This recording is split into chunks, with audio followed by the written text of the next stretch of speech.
இசைஞானி இளையராஜாவுடைய மகள் பவதாரணி அவர்கள் காலமாயிட்டாங்க. ஸோ இந்த ஒரு விஷயம் எல்லாருக்குமே தெரியும். அண்ட் அவங்களுடைய சிங்கிங் மேலே நிறைய பேருக்கு ஒரு மிகப்பெரிய ஒரு கிரேஸே இருக்குது.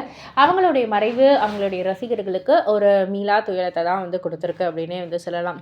அவங்க இறந்ததுக்கு அப்புறமா பவதாரணிக்கு ஒரு ட்ரிபியூட் கொடுக்கும் விதமாக அவங்களுடைய வாய்ஸை வந்து ஏஐ வாய்ஸ் மாதிரி வந்து வச்சு கோட் திரைப்படத்தில் வந்து ஒரு பாடல் இருக்கும்.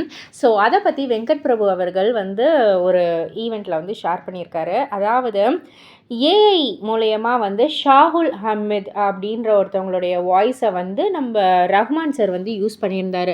ஸோ இந்த மாதிரி நம்ம பண்ணலாமாடா, பவதாரணிக்கு ஒரு ட்ரிபியூட் கொடுக்குற மாதிரி இருக்கும் அப்படின்னு நான் யுவன்கிட்ட ஃபஸ்ட்டு சொன்னோன்னே இவனுக்கு வந்து ஒரு மாதிரி ஆயிடுச்சு. சரி ஓகே பண்ணலாம் அப்படின்னு சொல்லிட்டு ரஹ்மான் சார் கிட்ட வந்து எப்படி என்ன ஏதுன்னு எல்லாத்தையுமே வந்து கேட்டு தெரிஞ்சுக்கிட்டாங்க.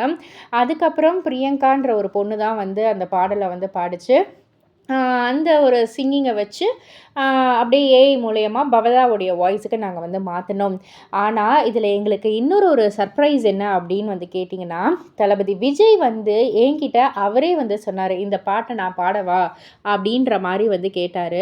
ஸோ அது எனக்கு ரொம்ப ரொம்ப சர்ப்ரைசிங்காகவும் சந்தோஷமாகவும் இருந்துச்சு. ஏன்னா எங்கள் ஃபேமிலிக்காக நாங்கள் வந்து ஒரு ட்ரிபியூட் மாதிரி தான் பவதா வாய்ஸை ஏஐயில் நாங்கள் கொண்டு வரோம்.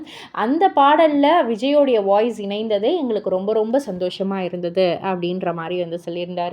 இதை பற்றி நீங்கள் என்ன நினைக்கிறீங்க, உங்களுடைய கருத்து என்ன அப்படின்றத கீழே உள்ள கமெண்ட் பாக்ஸில் குறிப்பிட்டு சொல்லுங்கள். மறக்காமல் சேனலை சப்ஸ்கிரைப் பண்ணி பக்கத்தில் உள்ள பெல் ஐக்கானை கிளிக் பண்ணிவிடுங்க.